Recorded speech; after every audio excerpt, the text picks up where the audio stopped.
ఇది హైదరాబాద్ ఎల్బీనగర్లోని ఎన్టీఆర్ కూరగాయల మార్కెట్. ఇది వ్యవసాయ మార్కెట్ కమిటీ. ఇక్కడ మార్కెట్లో ఇవాళ రేట్లు కొద్దిగా ఎక్కువనే ఉన్నాయి. కాకపోతే ఇట్లాంటి కూరగాయ మార్కెట్లు హోల్సేల్ ఏంటంటే ప్రతిరోజు ధరలు చాలా చేంజ్ అవుతుంటుంది. నిన్న 10 రూపాయలు అయిన కూరగాయ ఇవాళ 50 రూపాయలు పలుకోవచ్చు. నిన్న 50 రూపాయలు ఉన్న కూరగాయ ఇవాళ 5 రూపాయలకే దొరకవచ్చు. కాబట్టి రేట్లు హెచ్చు తగ్గులు ఉంటాయి. ఆ రేట్లు చెప్పిరని చెప్పేసి మీరు ఎవరు బాధపడద్దు.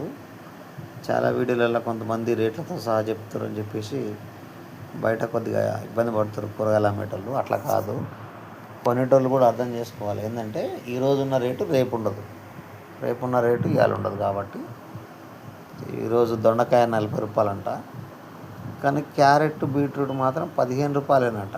అట్లుంటుంది రేట్లు. కానీ రేపు అదే క్యారెట్ బీట్రూట్ 60 రూపాయలు కేజీ ఉండొచ్చు, హోల్సేలే. కాబట్టి ఇట్లాంటి పెద్ద పెద్ద మార్కెట్లో రేట్లు తగ్గడం పెరగడం సహజంగా అని అర్థం చేసుకోవాలి.